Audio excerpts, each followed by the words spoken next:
আসসালামু আলাইকুম। আমরা সবসময় নয়াবাজার বিশ্ববিদ্যালয় থেকে হাঁটার সময় দেখি আঙ্কেল আর আঙ্কেলে আর আন্টি ওই সবসময় এখানের মধ্যে থাকে। তো আঙ্কেল বাড়ি কোন জায়গায় একটু জিজ্ঞেস করে দেখি। আঙ্কেল আপনার বাড়ি কোন জায়গায়? সন্দীপ। সন্দীপ কোন জায়গায়? সন্তোষপুর। সন্দীপ সন্তোষপুর। তো আপনি কি করেন? আমরা এখন আগে গাড়ি চালাতাম, এখন বর্তমানে এই ছোট মোটো একটা দোকান দিয়ে বসছি। আমি অ্যাক্সিডেন্ট আনার পরে মানে দুইটা অপারেশন হয়েছে, তাই আমি একটু পানার দোকান দিয়ে চলতেছি।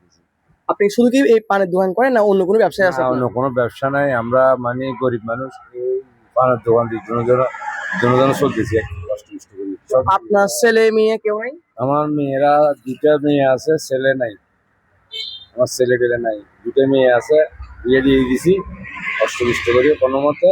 এখন মানে পানের দোকান নিয়ে ছোট একটা ঘর ভাড়া নিয়ে থাকি। বুঝতে পারছি।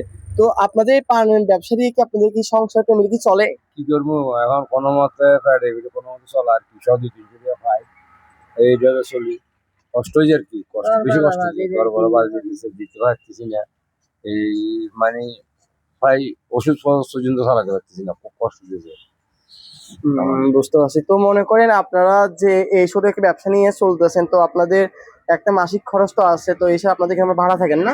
ভাড়া থাকি আমরা, এখানে ঘর ভাড়া থাকি। তো আপনার যে মাসিক যে ছাড়া মাসের ভাড়াগুলো কিভাবে দেন? এই প্যান বাসে মানে আপনার মাসে কত টাকা ইনকাম হয়?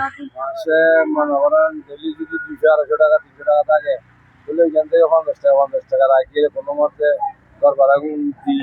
কোনো মাসে বাকি টাকা কোনো মাসে মানে দিই আর কি। কোনো মতে চলে, কষ্ট করতে করি। বেশি কষ্ট যদি আমাদের মানে ওষুধ ধরে লাগে, মনে করেন অপারেশন আনার পরে আরো তো বেশি কষ্ট পাইছি, কারণ হাঁটতে পারতেছি না ভালোভাবে। এখন মনে করেন আপনারা তো সবসময় এই জায়গায় থাকেন, তো আপনারা তো দিনে ব্যবসা করা যায় না, ওরা রাতেই করেন না, না? আমরা সন্ধ্যা 5টার দিকে বসি, রাত্রে 2টা 3টার দিকে চলে যাই। এখন মনে করেন আপনারা তো এই জায়গার মধ্যে থাকেন, তো আপনার দুটো মেয়েকে বিয়ে দিয়ে দিচ্ছেন, এটা আল্লাহর কাছে রাখো শুকরিয়া। এখন আপনারা দুজনই আন্টি আর আপনি, তো আপনাদের তো এখন দেখার মতো তো কেউ নাই। কেউ নাই, আর কেউ দেখার নাই, মতো কেউ নাই। দেখার মতো কেউ নাই। আছে উপর আল্লাহ ছাড়া কেউ নাই। এখন আল্লাহ তাআলা আপনার উপর আল্লাহ তাআলার কাছে বিশ্বাস রাখছেন। আর কেউ ছাড়া নাই। আমরাও উপর আল্লাহর ধরে রাখছি। এভাবে যদি আমাদেরকে নিয়ে যায়, তাহলে আমরা আল্লাহর কাছে আমরা সব। বুঝতে পারছি। তো আন্টি আপনি যে সবসময় মনে করেন এই জায়গায় থাকে আঙ্কেলের সাথে, তো আপনার তো মনে করেন এক মহিলা মানুষ বাইরে থাকে তো অনেক কষ্ট হয়, তো আপনি এখন তো থাকতে হয়। ও অসুস্থ, আমিও অসুস্থ। আমাকেও আইসিইউ থেকে বার করছে এই ছদিনে নিয়ে 2 দিন আইসিইউতে ছিলাম। এখন আমার মাথায় ওষুধ, তো কি করব, কষ্ট করি থাকি, বসে থাকি। ও অসুস্থ, আমিও অসুস্থ। দুজনে যা পাই তা দিয়ে কোনো রকম সংসার। ওষুধ দ্বারও কিনতে পারি না, ওষুধ দ্বারও খাইতে পারি না, ঠিক মতন ঘর ভাড়া দিতে পারি না, এগুলো আর কি। বুঝতে পারছি। তো আপনাদের তো মনে করেন প্রায় অনেক সমস্যা, আপনাদের কোনো ছেলে সন্তান নাই, তো আপনাদের দুই মেয়ে তো শ্বশুর বাড়িতে থাকবে। এরা তো অনেক করছে, আর কি করবে, এরাও তো ফরের ঘর করে। ওরা তো মনে করেন এ, কিছু ওরা আনতেলে খায়, না আনতেলেও মনে করেন কষ্ট কষ্ট করে চলে এরকম। বুঝতে পারছি। ওরা আর কতটুকু করবো, ওরা তো মনে করেন আমাদের জন্য অসুখের মধ্যে অনেক খরচা করছে। খরচা মানে বলার বাইরে, আমরা বলার বাইরে করবো, কারণ ওরা বড় ছেলে। আমরা তো মানে আর কি করবো, আমরা নিজের ছেলে হলে ওরা করতো না, এখন তো ওরা করে দিচ্ছে আমাদের। তো ওনারা তো মনে করেন আপনার কাছে লাখো শুকরিয়া, আপনার সন্তানের মতো ওরা আপনাকে ভালোবাসতেছে, দেখতেছে। আমাদেরকে ভালো করছে, কিন্তু ওষুধ দারু দিয়ে মেডিকেলে নিয়ে আসি। ওরা অনেক করছে, অনেক করছে। আমার মেয়ে যাওয়ারা অনেক করছে, খরচা করছে, খুব খরচা করছে।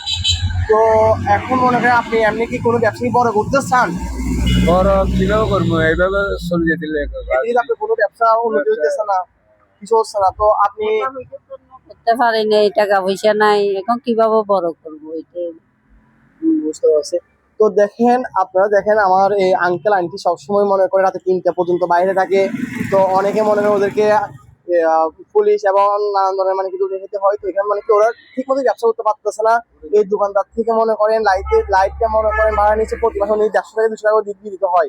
তো এখন আপনারা যে একটু সহযোগিতা করবেন, আঙ্কেলদের পাশে থাকবেন। ওনারা হচ্ছে সন্দীপ সন্তোষপুর বাড়ি, সন্দীপ সন্তোষপুর। আপনার সন্দীপবাসী যারা আছেন, যারা দেখতেছেন আর কি, তো আঙ্কেলদের পাশে থাকবে, আপনাদের আপনাদের ফ্যামিলির মতো, মা বাবার মতো ওনাকে ভালোবাসবেন, সবসময় ওদের পাশে থাকার জন্য চেষ্টা করবেন। আর আপনারা যদি কেউ সহযোগিতা করেন, আমাদের মানুষের ফাউন্ডেশন সহযোগিতা করবেন, আমরা আঙ্কেল এবং আন্টিকে কোনো একটা ব্যবসা ধরে দেওয়ার জন্য চেষ্টা করব এবং আপনাদের উপরে কাম্য থাকবে। ধন্যবাদ। আপনি দর্শকের কারণে কিছু বলতে চান? কি বলবো, দর্শকের কাছে বলতেছি যে আমি যদি কেউ আমাকে সাহায্য করে, আমাকে যদি কিছু বড় একটা কিছু করতে পারি, একটু মানে আর কি। অসুস্থ আঙ্কেল মনে করেন খুব অসুস্থ, উনি একটা অ্যাক্সিডেন্ট ছিল পায়ে, সিএনজি অ্যাক্সিডেন্টের মাধ্যমে ওনার পায়ে এক মাঝে পায়ে অনেক অলস হয়ে গেছে। উনি মানে কি বসতে পারলে হাঁটতে পারে না, হাঁটতে গেলে বসতে পারে না, পায়ে ওনার নানান ধরনের সমস্যা। তো আপনারা সবাই সহযোগিতা করবেন আঙ্কেল আন্টির জন্য, যেন ওনারা একটা মানে কি ভালো একটা পরিস্থিতি যেতে পারে।